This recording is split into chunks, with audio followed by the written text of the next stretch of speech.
네, 오늘 미니 설명의 내용은요. 중간고사 무엇을 어떻게 준비할까? 이 주제를 바탕으로 몇 가지 말씀을 드리려고 준비를 한번 해봤습니다. 뭐 학습법 같은 경우에 대해서도 여러 가지 뭐 좋은 선생님들의 의견도 있을 것이고 학교 선생님이나 학원 선생님들께서도 많이 도와주시겠지만 이제 기본적으로 우리가 시험에 대해서 좀 파악을 할 때 꼭 알고 계셨으면 좋겠다라는 내용들을 중심으로 한번 넣어봤거든요. 자, 올해 처음 시험이다 보니까 여러 가지 준비도 많을 거고 혹은 이제 시험을 치르고 왔을 때도 좀 봐주셨으면 좋겠는 게 한 학기의 성적이 산출되는 과정이거든요. 이 학기의 성적, 즉 교과 성적이라는 것은 지필고사와 수행평가로 구성되고 있는 거예요.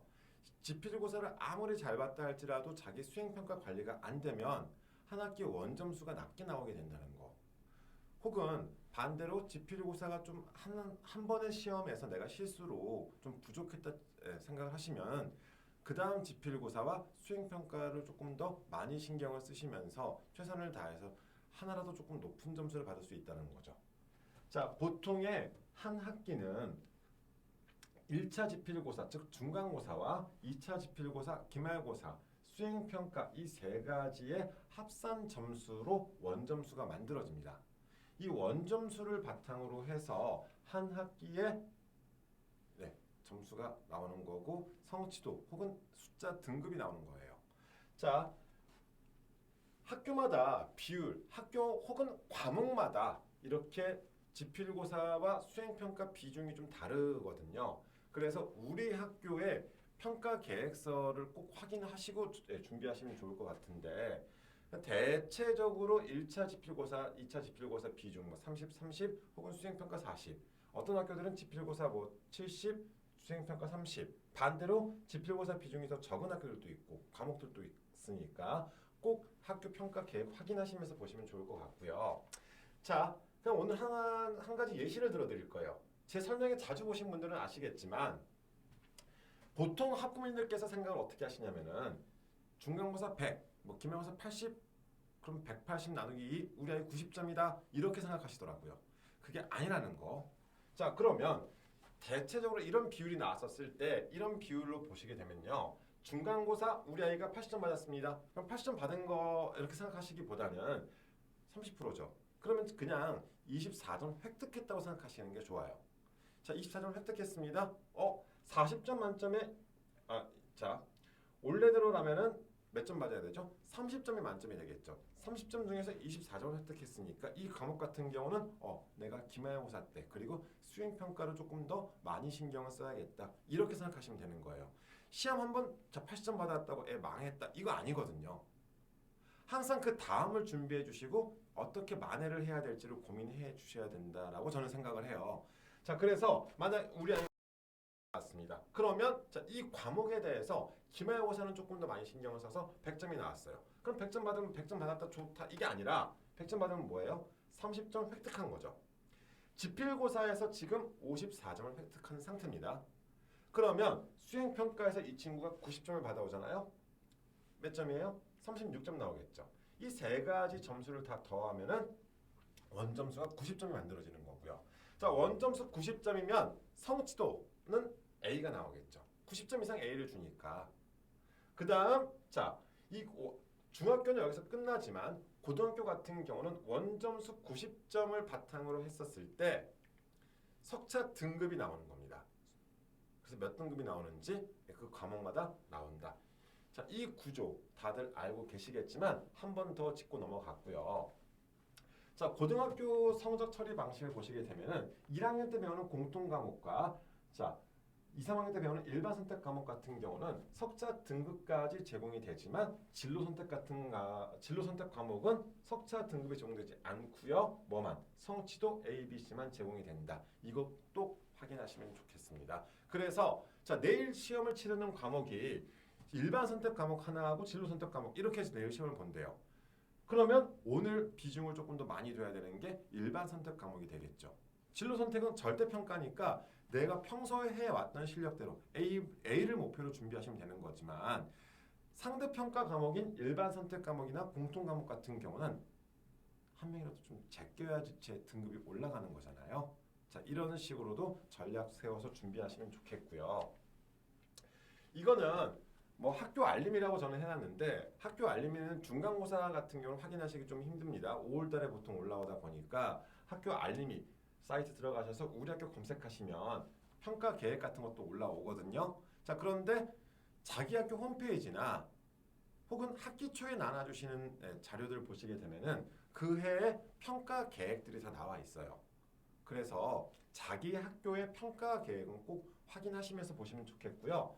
자, 지금 뭐 어떤 고등학교에 평가 계획서를 봤더니 국어과 평가 계획 이렇게 나왔습니다. 이 학교는 자, 이제 지필고사를 선택형으로 자, 선택형이 뭐죠? 객관식이요. 그다음 자, 70점 이하, 20점 이상, 뭐 10점 이하 이렇게 해서 60%를 반영하겠다. 지필고사 60% 나왔죠. 수행평가가 들어가는데 수행평가 40% 들어가고요. 수행평가도 어떤 것들을 하겠다라고 공지를 합니다. 자, 통합과학 같은 경우에 대해서도 자, 이거는 수행평가 방식에 대해서 언제 하겠다까지 내용 나와 있고요.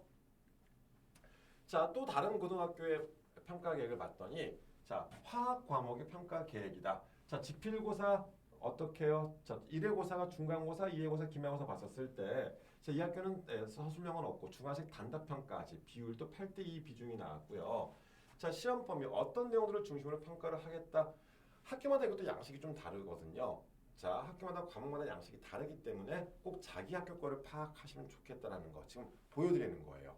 자, 통합과학 수행평가는 이렇게 하겠다라는 거. 자, 이 학교는 수학 1에서 죄송합니다. 통합과학이 아니라 수학이네요. 수학 1에서 선택형, 단답형, 서술형 문제가 이렇게 배정이 되어 있고요.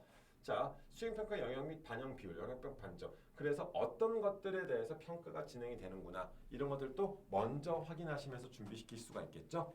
자, 중학교도 마찬가지입니다. 고등학교만 그런 자료가 나오는 것이 아니라 중학교 같은 경우도 자, 중학교 지금 어느 중학교에 평가 계획서, 수학 과목 평가 계획서인데 1학년들은 자유학기제로 실시하지 않겠다.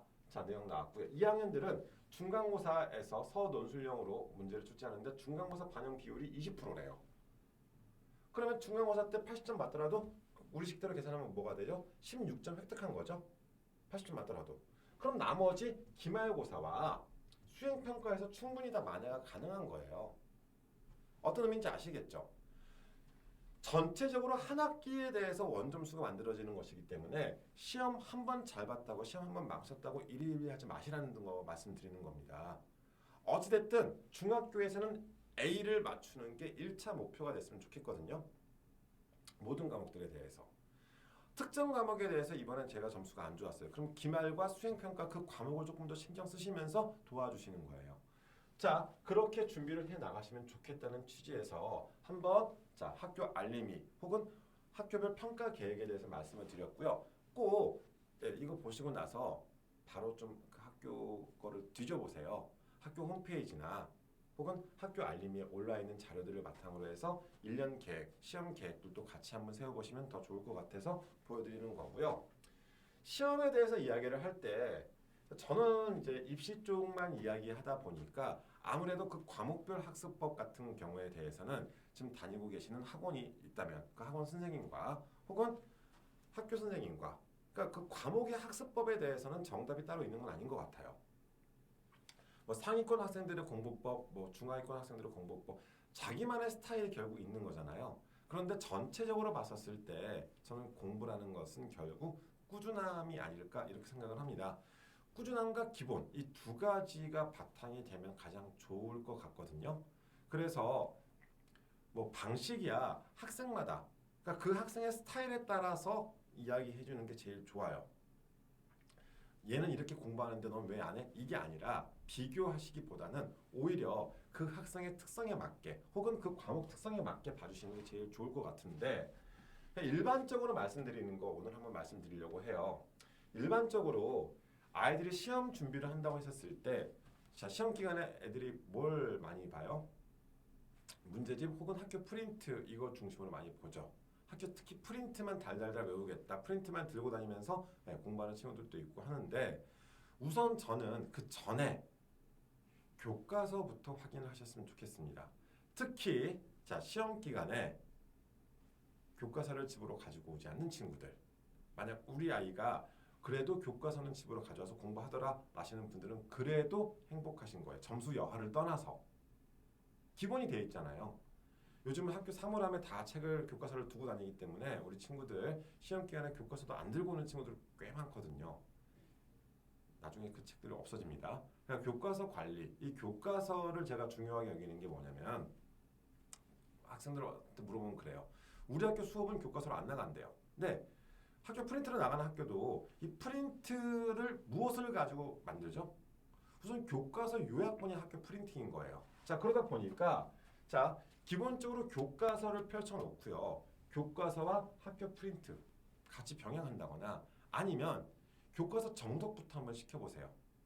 그러니까 항상 공부의 시작은 저는 교과서 정독이라고 이야기를 하거든요. 교과서, 자, 이 교과서 바탕으로 해서 학교 프린트를 보시면서 그러면 기본적으로 뭐예요? 용어 정의가 필요한 거예요. 최근에 가장 지금 뭐 요즘 막 말들이 많이 나오는 게 문해력 쪽이잖아요. 생각하시는 것보다 우리 친구들 어휘가 많이 약합니다. 그래서 이 용어 정리에 대해서 꼭 신경을 쓰셨으면 좋겠고요. 그 다음 용어 정리가 끝난 뒤에 개념 정리, 그 다음 필요한 내용들은 암기가 필요하다 이렇게 말씀을 드리는 건데 저는 제가 옛날 사람이라서 그런지 모르겠지만 암기도 되게 필요하다고 생각을 해요. 그러니까 전부 다 외우라가 아니라 필요한 부분들은 외워야 되는 거잖아요. 어느 정도의 암기는 필요하다라고 말씀을 드리는 거고요. 자, 그러면서 추가로 문제 풀기가 들어가는데 뭐 문제 풀기는 기출 문제도 좋고 문제집도 좋고 들어가줘야 됩니다. 자, 이걸 제가 굳이 알고 있는 내용을 뭐하러 또 이렇게 정리하냐면요. 학생들 상담하면 할 때 되게 답답한 친구들이 있어요. 진짜 교과서 중심으로 공부만 한대요. 그러니까 프린트만 달달달 외우는 거예요. 자기 개념 정리 끝나고 나서 문제를 풀겠대요. 네. 문제를 풀어봐야지 내가 알고 있는 내용이 문제를 어떻게 나오는구나 이게 감이 잡히는 거잖아요. 그러니까 이게 병행이 돼야 된다는 거거든요. 교과서 정독을 했습니다. 그러면 내가 못 외운 상태라 할지라도 문제를 한번 봐주세요. 내가 지금 읽은 내용이 문제로 나오면 어떻게 나오는구나. 아마 다 틀려도 해설집 펴놓고 어차피 지금 우리가 문제집 같은 경우는 시험을 잘 보기 위한 준비잖아요. 교과서 정독, 그 다음 문제집, 다시 또 교과서 들어가는 거예요. 그러면 이 과정에서 뭐가 나오느냐? 내가 풀었던 문제가 보일 거예요. 그러면 교과서를 읽다 보면은 내가 여기서 이렇게 정리를 하면 되겠구나 이 감을 잡을 수가 있겠죠. 그럼 다시 또 문제를 풀어보고 이게 계속 반복이 되어지는 게 제일 좋다는 거. 교과서만 봤을 때 이것도 문제가 될 수 있고요. 문제지만 풀었다 이것도 문제가 될 수 있습니다. 그래서 이게 병행이 되는 방법을 한번 학습법을 생각하시면 좋을 것 같고요. 기본적으로 이거는 뭐 특정 정답이 있는 게 아니라서 저도 되게 말씀드리기 곤란하긴 하지만 제가 아이들한테 이야기했었을 때 대부분 물어보면요. 교과서 안 보는 친구도 상당히 많습니다. 그래서 저는 항상 이 교과서 정독에 대해서 많이 강조를 하고 있거든요.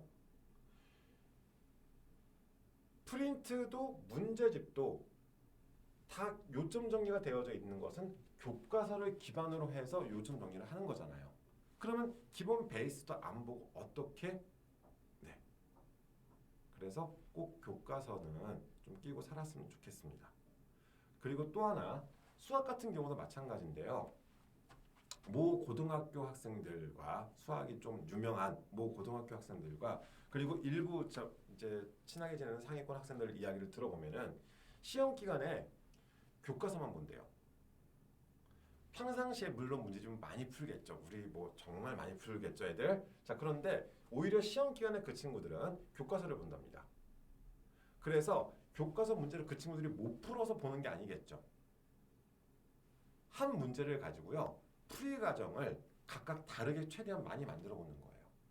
한 문제를 가지고. 단순한 4층 연산 이런 계산 문제 말고 교과서 문제 중에서 한두 문제를 꼽아서 그 문제를 가지고 풀이 과정을 정말 다양하게 접근해 보는 거. 이렇게 공부를 하더라고요. 이런 방법도 한번 말씀을 드리는 거고요. 제가 준비한 자료가 공부법에 대한 내용은 아닙니다만 가장 기본으로 돌아가서 오늘 이 영상을 보시고 나서 한 번 더 기본적인 내용에 대해서 생각을 하시면 좋을 것 같고요. 국어든 영어든 수학이든 사회든 과학이든 시험 기간에 교과서는 항상 끼고 다녔으면 좋겠습니다. 모든 과목 다요. 그래서 교과서를 바탕으로 개념 정리, 교과서를 바탕으로 뭐 용어 정리, 교과서를 바탕으로 문제도 풀어보고 자기만의 뭐 노트를 만든다거나 모든 방법 다 좋거든요. 자기만의 방법 다 좋아요. 그런데 항상 그 방법을 만들 때 저는 교과서가 꼭 들어갔으면 좋겠다는 취지에서 오늘 한번 말씀을 드렸습니다. 오늘 내용이 좀 도움 되셨으면 좋겠고요. 자, 오늘 내용의 포인트는 딱 그거였었어요. 시험 한 번 잘 봤다고, 시험 한 번 망쳤다고 해서 한 학기 날아가거나 인생 끝나지 않습니다. 항상 좀 길게 보시면서 자기 관리까지도 해 주실 수 있었으면 좋겠다는 거, 이거 말씀을 드리면서 오늘 준비한 건 여기까지고요. 저희 이런 자료들은 네이버 밴드 입시전략 연구소를 통해서 계속해서 올려드리고 있으니까 확인하시면 좋겠고요. 다음번에 또 다른 주제를 바탕으로 해서 말씀드릴 수 있도록 하겠습니다. 네, 감사합니다.